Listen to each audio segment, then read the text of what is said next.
I will start with the Islamic way of greeting. Assalamu alaikum wa rahmatullahi wa barakatuhu. My name is Asif Ali and I am here to speak about education, particularly gaps of education या loopholes of education. अगर हम education के curve को देखें तो हमें पता चलेगा जो एजुकेशन का कर्व है उसका जो ग्राफ है वो एक इंक्रीजिंग ग्राफ है। मतलब कि किसी सोसाइटी, रीजन या समाज में एजुकेटेड लोगों की संख्या बढ़ रही है। अगर हम एजुकेशन का क्राइम्स रिलेशन देखते हैं तो पता चलता है कि एजुकेशन और क्राइम दोनों इनवर्सली प्रोपोर्शनल है। मतलब अगर किसी समाज में एजुकेटेड लोगों की संख्या बढ़ेगी तो वहां क्राइम रेट कम होगा, लेकिन कुछ तरह के क्राइम जैसे crime associated with any gender, crime associated with a region, with a religion, with a race और इथेनिसिटी, उनका ग्राफ भी इंक्रीज हो रहा है। मतलब कि हमारे ही समाज में एजुकेशन का ग्राफ इंक्रीज हो रहा है और उन तरह के क्राइम का ग्राफ इंक्रीज हो रहा है।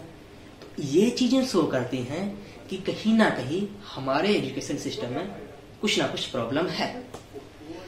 अगर हमें वो प्रॉब्लम देखनी है तो सबसे पहले हम हमारे एजुकेशन सिस्टम के जो स्ट्रक्चर है उसको समझते हैं।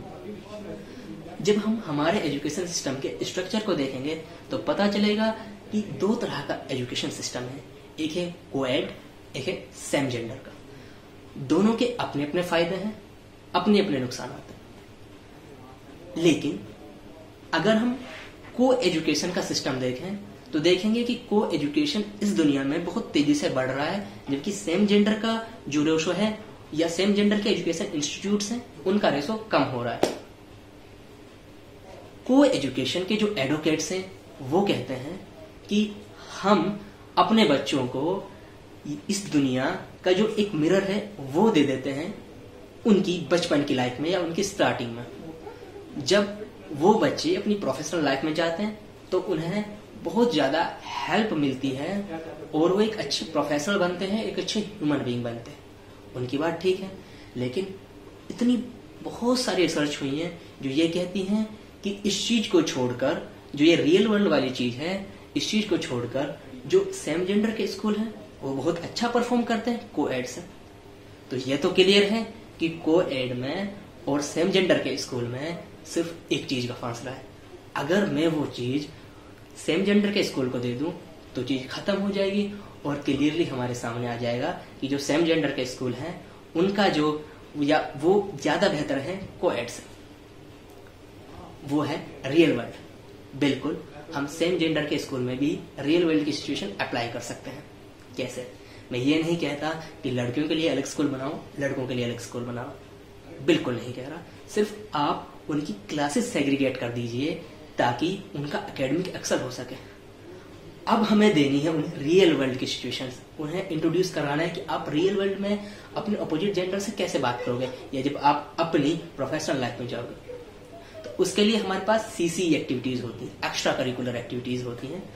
उनमें आप बॉयज वर्सेज बॉयज कराओ, बॉयज वर्सेज गर्ल कराओ या boys plus girls versus boys plus girls कराओ। वो चीजें लड़के और लड़कियों को दोनों को रियल वर्ल्ड की सिचुएशन को फेस करने में मदद मिलेगी, जो कि बाद में वो अपनी प्रोफेशनल लाइफ में देखेंगे। इसका दूसरा फायदा क्या हो सकता है? मैं इंडिया का रहने वाला हूं। इंडिया के लोग रिलीजन में और कल्चर में बहुत ज्यादा विश्वास रखते हैं। मैं ये नहीं कह रहा कि और देश के लोग नहीं रखते हैं। मैं इंडिया से हूं, इंडिया को जानता हूं, इसलिए इंडिया का एग्जांपल दे रहा हूं। इसकी वजह से क्या हुआ, हमारे यहाँ लड़कियों की जो एजुकेशन है वो कम हुई। मतलब कि जो लड़कियां थी एजुकेशन में वो उनका जो पार्टिसिपेशन रहा है वो कम हुआ है इन कंपैरिजन टू बॉयज। जब पेरेंट्स को ये पता चलेगा कि, और पेरेंट्स इसलिए नहीं पढ़ाते कि वो कहते हैं कि नहीं मेरी लड़की अगर लड़कों के साथ पढ़ेगी तो बिगड़ जाएगी, ये हो जाएगा, दिस एंड दैट। नहीं, जब हम उन्हें ये कहेंगे कि आपकी लड़की सिर्फ लड़कियों के साथ पढ़ेगी तो ऑब्वियसली इंडिया में लड़कियों की पढ़ने की संख्या ज्यादा होगी, जो at the end of the day women empowerment का काम करेंगी। आज की दुनिया में एक सॉफ्ट पॉइंट जो हमें हर कदम हर जगह देखने को मिलेगा और भी बहुत सारी बुराइयां हैं। जब हम जेंडर्स को सेग्रीगेट कर देंगे तो ऑब्वियसली वो रुकेंगी। एंड यू ऑल नो कि वो बुराइयां क्या हैं, किस तरह फैलती हैं और किस तरह आगे किसी व्यक्ति विशेष के लाइफ को सेट करती हैं। अब आते हैं दूसरे हमारे एस्पेक्ट की तरफ, वो है रिलीजन, कि क्राइम एसोसिएटेड विद रिलीजन वो इंक्रीज हो रहे हैं और बहुत तेजी से इंक्रीज हो रहे हैं। उसका एग्जाम्पल मिडिल ईस्ट हम बर्बाद कर चुके हैं। करंट सिचुएशन करें तो यूरोप की जो हालत हो रही है, वी ऑल नो दैट। हम दूर ही क्यों जाए, अपने पड़ोसी मुल्कों में देख ले क्या हो रहा है क्या नहीं हो रहा, और हम अपने खुद के घर में भी झांक कर देख सकते हैं। विल गेट टू नो कि हम किस सिचुएशन से गुजर रहे हैं। आज इंफॉर्मेशन टेक्नोलॉजी ने इंफॉर्मेशन के दौर में ऐसा रिवॉल्यूशन कर दिया है कि हमारे पास इतनी इंफॉर्मेशन आती है किसी टॉपिक से रिलेटेड, हम यही पता नहीं कर पाते कि क्या गलत है क्या सही है। इस चीज की वजह से बहुत सी चीजों में जो बहुत सी हमारे दिल के अंदर या हमारे मन में किन्हीं चीजों के अंदर बहुत गलत नोशन भर जाते हैं। और रिलीजन एक ऐसी चीज है जिस पर कोई बात नहीं करना चाहता, लेकिन ये लोगों की जिंदगी को बहुत ज्यादा अफेक्ट करती है। इवन दो लोग इसकी वजह से अपनी जान भी दे देते हैं। अगर जब हम अपने क्लासरूम्स में इंटरफेथ डायलॉग की बात कर रहा हूँ, इसमें मैं रिलीजन तो इंक्लूड करता हूँ, बाकी जो फेथ हैं जैसे सेकुलरिज्म या और वगैरह जो भी और फेथ हैं, या किसी चीज में फेथ ना रखना भी, एथियज्म भी एक फेथ है अकॉर्डिंग टू मी। तो जब हम सभी बच्चों को इसमें इंक्लूड करेंगे कि फेथ पर डिस्कस करो, क्या सही है क्या गलत है, मेरा फेथ सही है क्या तुम्हारा फेथ सही है, या हम दोनों के फेथ में कौन सी कॉमन चीज है, जब लोग इस पर डिस्कस करेंगे तो हम एक तो है जो फेथ जो हर किसी की जिंदगी को डिसाइड करता है और हमारे जिंदगी के बहुत से फैसलों को डिसाइड करता है। हमें अपना फेथ तो समझने में मदद मिलेगी ही मिलेगी, दूसरे लोगों के फेथ को समझने में मदद मिलेगी, जिसकी वजह से सोसाइटी में पीस तो आएगी ही आएगी, ये कंपलसरी है। उसके अलावा हम सोसाइटी को यूनाइट कर सकते हैं, क्योंकि हमने सोसाइटी को जो हमारे जो फेथ हैं, हमने सोसाइटी को उन सभी फेथ के बारे में बता दिया है। और उसके अलावा लोग कॉमन पॉइंट्स पर कि हाँ ये सभी फेथ ये कहते हैं, एटलीस्ट उन पर तो यूनाइट हो जाएं। इससे हम सोसाइटी को बिल्कुल यूनाइट कर सकते हैं। तीसरा रहा, इससे पहले मैं एजुकेशन की बात कर लेता हूँ कि मेरे अकॉर्डिंग एजुकेशन क्या है। एजुकेशन किसी एक वर्ड में डिफाइन नहीं हो सकता। अगर हम उसे डिफाइन करें तो उसके लिए हमें 2 शब्दों की जरूरत पड़ेगी, या मिनिमम 2 शब्द तो चाहिए। एक तरबियत, दूसरा इल्म। इल्म विदाउट तरबियत इज लाइक कि हम इंसान नहीं जानवर हैं। अब आता है तीसरा चीज, वो है नेशनलिज्म। नेशनलिज्म ने माशाल्लाह से हमें 2 वर्ल्ड वार तो दे ही दिए हैं, वर्ल्ड वार 1 और वर्ल्ड वार 2। और ये एक ऐसी चीज है जो आज की ह्यूमैनिटी के लिए या हम इस ह्यूमन रेस के लिए आने वाले फ्यूचर में एक बहुत बड़ा खतरा बनकर उभरेगी। और ऐसा नहीं कि चीज आसानी से आ गई या अचानक हमें देखने को मिली, ये धीरे धीरे ग्रो हुई है और आज अपने पूरे पेस के साथ हमारे लिए एक खतरा बनकर तैयार खड़ी है। और इसे आसानी से ख़त्म भी नहीं किया जा सकता। सिर्फ अभी तक जो मुझे इसका एक रास्ता लगता है वो है moral education.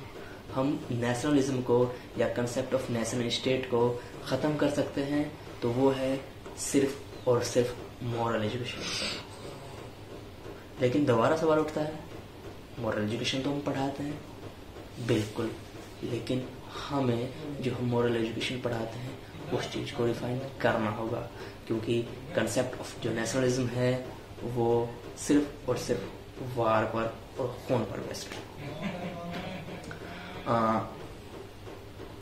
I think I have made my points clear कि हम जो कुछ छोटे छोटे से लूप होल्स हैं, ये ऐसा नहीं कि हमारे पूरे एजुकेशन सिस्टम में प्रॉब्लम है, नहीं, उसमें कुछ छोटी छोटी कमियां हैं, सिर्फ हमें उन्हें रेक्टिफाई करने की कोशिश करनी पड़ेगी। मैं चाहता हूँ कि वो कमियां हम रेक्टिफाई कर सकें। और जो ये 2-3 कमियां मैंने देखी हैं या आप लोगों के साथ डिस्कस किया हूँ, ये ऐसे नहीं कि मैं चाहता तो इन्हें एक कंसाइज में बता सकता था कि आप ऐसा कीजिए, हम ऐसा करके ऐसा कर सकते हैं, लेकिन क्योंकि हम समाज के साथ डील कर रहे हैं और समाज में हर बार 2+2 4 नहीं होता। एक जगह आपको 2+2 4 मिलेगा, लेकिन वही सेम प्रॉब्लम, वही 2+2 आपको दूसरे समाज में हो सकता है 3 मिले, हो सकता है 8 मिले।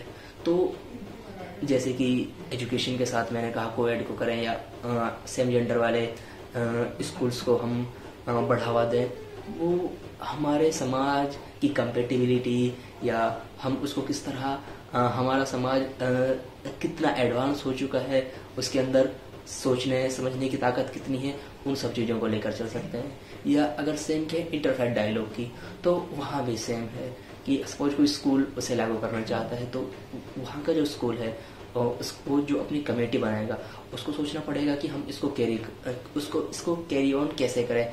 हम क्या इसको सीसीटीवी कैमरास की पूरी प्रेजेंस में करें या पेरेंट्स के साथ करें, वट एवर। या अगला जैसे नेशनलिज्म का मैंने एक सिंपल सा बताया कि हम इसको मॉरल एजुकेशन ऐड कर सकते हैं, लेकिन इसके साथ और भी बहुत सारे तरीके हैं। क्या हम रिलीजन के साथ इसे ख़त्म कर सकते हैं, क्या किसी और चीज़ के साथ ख़त्म कर सकते हैं, क्या इसे लॉ बनाकर ख़त्म किया जा सकता है, वो चीज़ों पर डिपेंड करेगा। थैंक्स।